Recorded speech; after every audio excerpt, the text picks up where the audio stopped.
அதிசய காரிய சித்தி தாயே ஓம் வாராகி நமோ நமக. அனைவருக்கும் வணக்கம். நான் உங்கள் தோழி கலை. இன்னைக்கான பதிவில் மாசி பௌர்ணமி அன்று செய்ய வேண்டிய ஒரு அற்புதமான பரிகாரம் தான் பார்க்க போகிறோம்.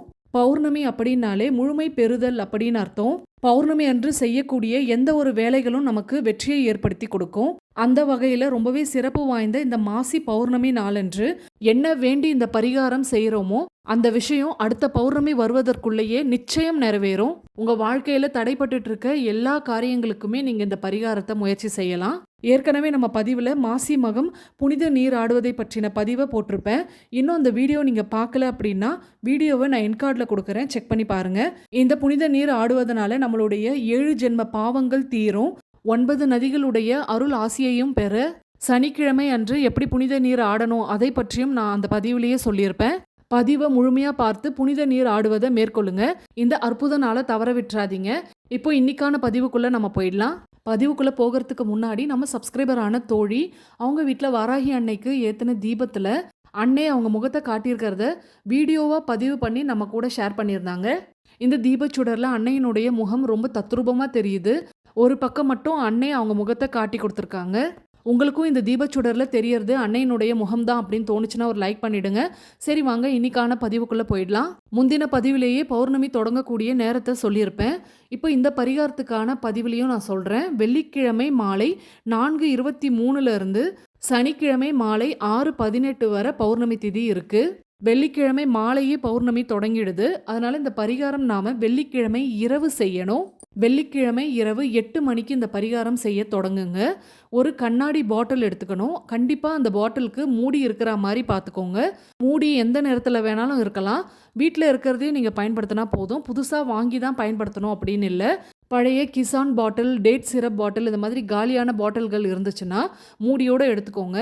அந்த பாட்டிலை தண்ணீரில் நல்லா கழுவி எடுத்துட்டு ஈரம் இல்லாமல் காய வச்சு எடுத்துக்கோங்க. கண்டிப்பாக கண்ணாடி பாட்டில் தான் பயன்படுத்தணும். பிளாஸ்டிக் பாட்டில் அந்த மாதிரி பயன்படுத்தக்கூடாது. இந்த பரிகாரம் செய்ய தொடங்குறதுக்கு முன்னாடி உங்கள் பூஜை அறையில் கண்டிப்பாக ஒரு தீபம் ஏற்றி வைக்கணும். அந்த தீபத்தை உங்கள் குலதெய்வத்தை நினைத்து ஏற்றணும். பூஜை அறையில் கிழக்கை நோக்கி அமர்ந்து இந்த பரிகாரத்தை செய்யணும். என்னென்ன பொருட்கள் தேவையோ அதை முன்கூட்டியே தயார் செய்து உங்கள் பக்கத்தில் எடுத்து வச்சுக்கோங்க. நீங்கள் எந்த அளவுக்கு பாட்டில் எடுக்கிறீங்களோ அதில் பாதி அளவுக்கு பச்சரிசியை நிரப்பிக்கணும். அடுத்து அந்த பச்சரிசி கூட ஒரே ஒரு டீஸ்பூன் அளவுக்கு கருப்பு உளுந்தை சேர்க்கணும். இந்த கருப்பு உளுந்து முழுமையாக இருந்தாலும் பரவாயில்ல, உடஞ்சி இருந்தாலும் பரவாயில்ல, ஆனால் கருப்பு உளுந்து தான் பயன்படுத்தணும். இல்லை எங்கள் ஊரில் இந்த கருப்பு உளுந்து கிடைக்காது அப்படின்னு சொல்கிறவங்க தோல் நீக்கிய உளுந்தை பயன்படுத்தலாம். ஒன்றும் தவறு இல்லை. ஆனாலும் இந்த கருப்பு உளுந்தை பயன்படுத்தும் பொழுது பரிகாரம் இன்னும் பவர்ஃபுல்லாக வேலை செய்யும். அடுத்ததாக 2 ஏலக்காவை அந்த பாட்டிலுக்குள்ளே போடணும். அடுத்ததாக 3 கிராம்பு எடுத்துக்கோங்க. அதையும் அந்த பாட்டிலுக்குள்ளேயே வைக்கணும். கிராம்பும் ஏலக்காவும் முழுசாக இருக்கணும், உடஞ்சிருக்கக்கூடாது. அடுத்ததாக நீங்கள் எத்தனை கோரிக்கைகள் கேட்க போகிறீங்களோ அத்தனை வெற்றிலைகள் எடுத்துக்கணும். ஒரு நீல நிற பேனாவில் உங்களுடைய கோரிக்கையை அந்த வெற்றிலைகளில் எழுதணும். ஒவ்வொரு வெற்றிலைகள்லையும் உங்களுடைய கோரிக்கைகளை தனித்தனியாக எழுதணும். 3 வெற்றிலைகளில் ஒவ்வொரு கோரிக்கைகள் எழுதியிருக்கீங்க அப்படின்னா ஒன்னோட ஒன்று வெற்றிலைகளை மேலே மேலே அடுக்கி வைக்கணும். அடுத்து கொஞ்சமாக அருகம்பில் எடுத்துக்கோங்க. அந்த வெற்றிலைக்கு நடுவில் வச்சு நல்லா சுருட்டி எடுத்துக்கணும். அருகம்பில்ல சுருட்டி வச்சிருக்க அந்த வெற்றிலைகளில் வெள்ளை நிற நூலால் நல்லா சுற்றி எடுத்துக்கோங்க. அதை அப்படியே எடுத்து கண்ணாடி பாட்டிலுக்குள்ளே வச்சிடணும். வெற்றிலை கண்ணாடி பாட்டிலுக்கு வெளியே நீட்டிட்டு இருந்தால் பரவாயில்ல. அப்புறமா அந்த பாட்டிலை மூடும் பொழுது உள்ளே அழுத்தி மூடிக்கலாம். அடுத்ததாக இந்த பாட்டிலை அப்படியே எடுத்துகிட்டு வந்து உங்கள் மொட்டை மாடிக்கு போயிடுங்க. உங்கள் வீட்டினுடைய வடமேற்கு பகுதி, அதாவது மொட்டை மாடியில் உங்களுக்கு வடமேற்கு பகுதி எங்கே இருக்கோ அந்த இடத்துல நீங்கள் கிழக்க பார்த்த மாதிரி நிற்கணும். ஏன்னா பௌர்ணமி நிலவு கிழக்கு திசையில் தான் தெரியும். அந்த பாட்டிலை உங்கள் 2 கையிலையுமே இருக்க பிடிச்சிட்டு சந்திரனை பார்த்து ஓம் சோம் சோமாய நம, ஓம் ஸ்ரம் ஸ்ரீம் ஸ்ரௌம் ச சந்திரமசாய நம இந்த மந்திரத்தை 18 முறை உச்சரிக்கணும். சந்திர பகவானை மனதார பிரார்த்தனை செய்துக்கோங்க.